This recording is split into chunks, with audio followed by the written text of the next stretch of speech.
সূর্যি মামা খুব সুন্দরভাবে সেজে গুজে তারপরে আসছে দুনিয়াকে সুন্দর করে আলো দেওয়ার জন্য। আজকে সূর্যের প্রস্তুতি দেখে বোঝা যাচ্ছে আজকে অনেক বেশি গরম রৌদ্র থাকবে, সেটা সূর্যের এই ঝলমলে রূপ দেখে বোঝা যাচ্ছে। সকাল 5:30 বাজে এখন, সকাল বলতে ভোর 5:30। তো ভোরবেলা জানালা খুলে এত সুন্দর একটা দৃশ্য চোখে পড়লে কার না ভালো লাগে। আসসালামু আলাইকুম, কেমন আছেন সবাই? আলহামদুলিল্লাহ আমি ভালো আছি। বরাবরের মতো নতুন আরও একটি ভিডিও নিয়ে আপনাদের সামনে চলে এসেছি। আশা করছি আমার ভিডিওটি ভালো লাগবে। ভিডিওটি যারা অন করেছেন আপনাদেরকে অসংখ্য ধন্যবাদ। ভিডিওতে অবশ্যই একটি লাইক করে যাবেন আর আপনার মূল্যবান মতামত কমেন্ট বক্সে জানিয়ে যাবেন। আমার চ্যানেলটি এর মধ্যে 7 থেকে 8 জন সাবস্ক্রাইব করেছেন। তো নতুন যারা আসবেন অবশ্যই আমার চ্যানেলটি সাবস্ক্রাইব করে আমার সাথেই থেকে যাবেন। হয়তোবা শুরুতে আমাকে ভালো লাগবে না, তবে দেখতে দেখতে ভালো লাগা ভালোবাসা তৈরি হয়ে যাবে।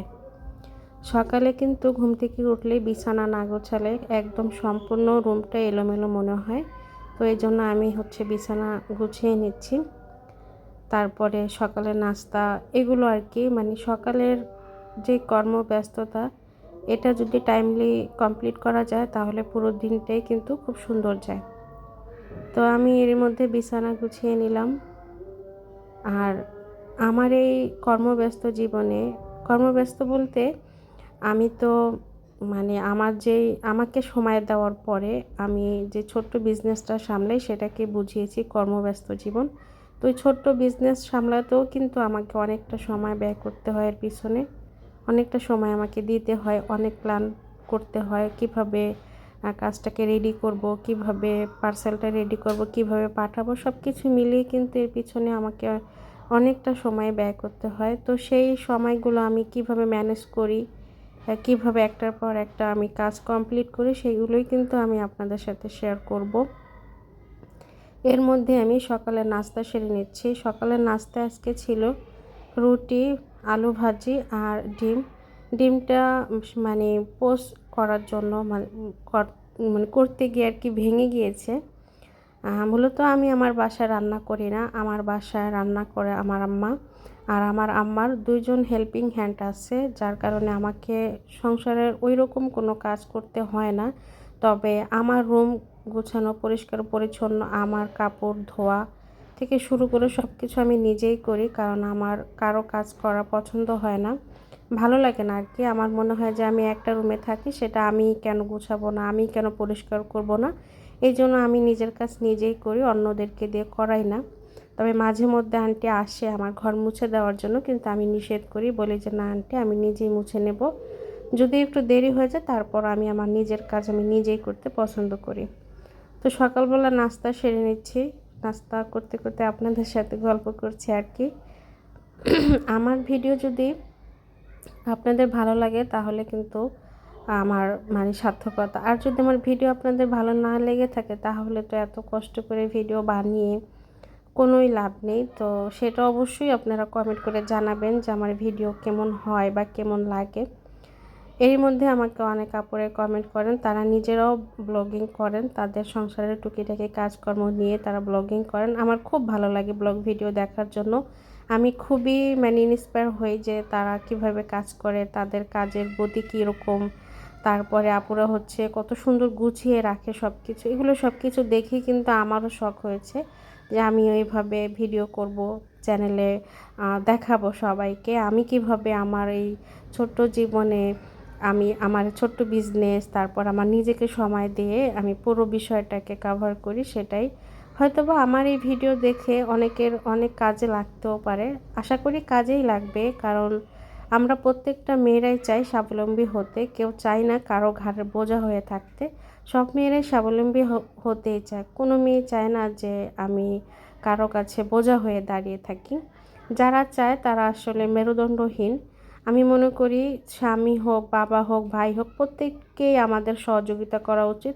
সেটা হোক আমার নিজের কর্মদক্ষতা দিয়ে, আমি যদি নিজে কিছু কিছু করি সেখান থেকে যদি আমার একটা আয় আসে, সে আয় দিয়ে কিন্তু আমি নিজেকে অন্তত কিছু নিজের জন্য তো কিছু করতে পারছি, তো সেইখানে দেখা যায় কারো কাছে আমার হাত পাততে হয় না আর কি। আর ভালো লাগা তো কাজ করে, নিজে যখন আয় করি তখন কিন্তু অনেক বেশি ভালো লাগে। আর ওই টাকা যখন খরচ করি তখন কিন্তু কাউকে কৈফিয়ত দিতে হয় না, কারো কাছে হিসাব মানে হিসাব নেওয়ারও কেউ থাকে না। তো এটা অনেক বেশি ভালো লাগে। তার চেয়ে সবচেয়ে বেশি ভালো লাগে যে আমি একটা ভালো কাজ জানি, আমার সেই কাজটা আমার কাছ থেকে অন্য আপুরা তার বেবির জন্য বা তার নিজের জন্য মানে কিনে নিচ্ছে, সেটাকে শখ করে তার বেবিকে পড়াবে। আমি এত দূর পর্যন্ত এসেছি, এটাই আমার কাছে অনেক কিছু, যে আমার কাজও কারো ভালো লাগে। আমি জানি না আমি কতটুকু ভালো কাজ করতে পারি, আমার কাজের ফিনিশিং কতটুকু, তবে আমি সব সময় চেষ্টা করি আমার কাজের ফিনিশিং ঠিক করার জন্য। প্রত্যেকটা মুহূর্তে মুহূর্তে আমি চোখ বুলাই, হাত বুলাই যে আমার কাজের ফিনিশিং ঠিক আছে কিনা। এতে করে আমার অনেক সময় নষ্ট হয়ে যায় একটা কাজের পিছনে, কিন্তু তারপরও আমার কেন যেন মন ভরে না। আমার চোখে একটু খারাপ লাগলে সেটাকে আমি রিফারিং না করা পর্যন্ত আমার একদমই ভালো লাগে না। তো ওটাকে আমি একদম রিফারিং করে তারপরে, এতে আমার দেখা যায় অনেক সময় ওয়েস্ট হয়ে যায়। অনেক আপুরা অনেক সময় অভিযোগ করে যে আপু এত দেরি করেন কেন কাজ হাতে পাঠানোর জন্য। তো আমি তখন আপুদেরকে বোঝাই, আপুরা যদি তাড়াহুড়া করে কাজ করি তাহলে তো কাজের ফিনিশিং ভালো হয় না। আপনি একটু ধৈর্য ধরে 2-4টা দিনে একটু বেশি দিলে কি হয়, আপনার কাজটাই সুন্দর হবে, আপনি দেখে আপনার চোখের শান্তি। তো এইভাবে দিন চলছে আর কি, কাজ করছে। আর এখানে আমি 3 বছরের বেবির জন্য 5টা ড্রেস রেডি করব। সেই ড্রেসের একটা বানানো হচ্ছে, আর একটা আমি এর আগে বানিয়েছি, তো সেটা আর ভিডিও করিনি। এটা দ্বিতীয় নাম্বারটা বানাচ্ছি। তো এই কুশি কাটার কাজ করতেও কিন্তু অনেকটা সময়ের ব্যাপার, অনেক সময় লাগে। এরপরে হচ্ছে ড্রেস বানাতে যদি ওই রকম সময় লাগে না মেশিনে কাজ করতে, কিন্তু কুশি কাটার কাজ করতে অনেক বেশি সময় লাগে। প্রথমে কিন্তু আমি কুচি দিয়ে নিয়েছি, যারা কুশি কাটার কাজ করেন বা টেলারি কাজ করেন তারা তো অল্পতেই বুঝে যাবেন যে আমি কিভাবে কি করছি। তো দেখে হয়তো বা আইডিয়া আসতে পারে। অনেক সময় অনেক আপুরা ভালো কাজ জানার পর অনেক বিষয় আইডিয়া থাকে না। তো আমার এই কাজ দেখে যদি কারো একটু আইডিয়া হয়ে থাকে যে কিভাবে কাজ করলে সহজেই বিষয়টাকে কাভার করা যাবে, যেমন উপরের কুশি কাটার যে বডিটা, এটা অনেক সময় সেট করতে গেলে ছোট বড় হয়ে যায়। তো এটাও কিন্তু আমার ভিডিও দেখে শিখতে পারেন, যদি কারো দরকার হয় যে একটু স্লোলি দেখানোর যে কিভাবে আমি এটা বসাই। আমার কখনো এরকম হয়নি যে ছোট বড় হয়েছে। এটা টেকনিক অবলম্বন করলে এটা ছোট বড় হয় না, ঠিক মতোই হয়ে যায় আর কি। তো যদি কারো প্রয়োজন হয় অবশ্যই আমাকে কমেন্ট করে জানাবেন, আমি আরেকটু স্লোলি ভিডিও করে আপনাদেরকে দেখাবো, যাতে করে আপনাদের কাজের একটু হলেও সহযোগিতা হয় আর কি। আমি সমস্ত আপুদেরকেই বলবো, যারা ইউটিউবিং করেন সেই আপুদেরকেই বেশি করে বলবো যে আপনারা খুবই বুদ্ধিমান, কারণ নিজে আয় করার জন্য চিন্তা ভাবনা করছেন, ঘরে বসে নিজের সংসারের কাজকর্ম দেখিয়ে একটা আয়ের মাধ্যম বের করা, এটা জ্ঞানী মেয়ে বা জ্ঞানী বউ, জ্ঞানী আন্টি আপা ছাড়া কারো পক্ষে সম্ভব না। তারাই মাত্র এই চিন্তা করতে পারে। অনেকে ধারণা করে যে আমি ঘর থেকে না বের হলে আমার হয়তো বা কোনোভাবে কোনো ইনকাম করা সম্ভব না, কিন্তু আসলে এটা ভুল ধারণা। ঘরে বসেও যে ইনকাম করা যায় সেটা কিন্তু এই অনলাইন প্ল্যাটফর্মে আসলে আপনি বুঝতে পারবেন। বা দুঃখের বিষয় হচ্ছে কি, অনেকে বুঝেই না যে অনলাইনেও ইনকাম করা যায়। তো সেটা যারা বোঝে না তারা আসলে এই বিষয়ে মাথা ঘামায় না। তারা মনে করে যে আমার বাবা আছে, ভাই আছে, স্বামী আছে, তারাই তো আমাকে দিবে বা তাদের কাছ থেকে তো আমি নিয়ে মানে ইউজ করতে পারছি, তাহলে আমার আবার এত মাথা ঘামানোর দরকার কি। অনেকে নিচু চোখেও দেখে। এই যে আমি যে কাজ করি এটা নিয়ে অনেকের অনেক মন্তব্য ছিল যে আমি কেন এগুলো করি। তো আমি মনে করি এটা আমার খুব ভালো লাগার একটা জায়গা, আমার মনের শান্তি, আমার সমস্ত জায়গার একটা শান্তি। আমি কাজ করি, আমার সময় কেটে যায়, সেটাও একটা দিক যে আমার সময় ভালো যাচ্ছে।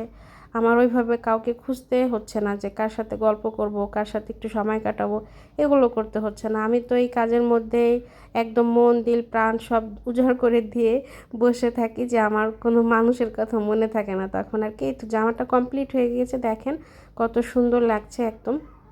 নিচে কিন্তু চিকেন কাপড় দেওয়া, চিকেন কাপড়টা এত ভালো আর এত সুন্দর সফট, সেটা হাতে না নিলে বুঝতে পারবেন না। তো এরপরে সমস্ত কাজকর্ম তো শেষ করে ফেলেছি। তারপরে সন্ধ্যার পরে হচ্ছে একটু বাইরে গিয়েছিলাম, আমাদের বাড়ির পাশেই হচ্ছে নদী, সেই নদীর পাড়েই অনেকগুলো দোকান থাকে। ফুচকা চটপটির দোকান, তারপরে আরও অনেক কিছু দোকান থাকে আর কি। সেখানে সন্ধ্যার পরে একটু বেড়াতে গিয়েছি আর কি, নদীর পাড়ে একটু বসে বাতাস থাকে, তো সেখানে গেলাম, চটপটি ফুচকা নিলাম। কিন্তু চটপটি আমি খেতে পারিনি, কারণ বেশি ঘন হয়ে গিয়েছিল, যার জন্য আমার কাছে ভালো লাগেনি। তো এই হচ্ছে ব্যাপার। তো চটপটি খাওয়া হলো, তারপরে একটু চারপাশে দেখে নিলাম, নদীর পাড়ের বাতাস খুবই ভালো লাগছিল। তো দেখতে দেখতে কিন্তু আমার ভিডিও শেষ প্রান্তে চলে এসেছে। তো আপনারা আমার ভিডিও যারা ধৈর্য ধরে এতক্ষণ দেখেছেন, আপনাদেরকে অসংখ্য ধন্যবাদ। যেসব আপুরা ব্লগিং করেন তাদেরকে অনুরোধ করে বলবো, আপুরা ফুল ভিডিও দেখবেন, আমিও আপনাদের ফুল ভিডিও দেখি। আপনারা আমাকে সহযোগিতা করবেন, আমিও আপনাদেরকে সহযোগিতা করব। আমরা কিন্তু একে অপরের সহযোগিতা ছাড়া এই প্ল্যাটফর্মে থাকতে পারবো না, কারণ উৎসাহ দেওয়ার মতো সর্বশেষ তো কাউকে না কাউকে লাগবেই। তো আমরাই হচ্ছে আমাদেরকে উৎসাহ দেব, আমরা আমাদেরকে এগিয়ে যাওয়ার জন্য সহযোগিতা করব। তো এই কামনায় কিন্তু আজকে আমি এখান থেকে বিদায় নিয়ে নিচ্ছি। সবাই ভালো থাকবেন, সুস্থ থাকবেন, সবার জন্য অনেক বেশি শুভকামনা ও দোয়া রইল। আসসালামু আলাইকুম।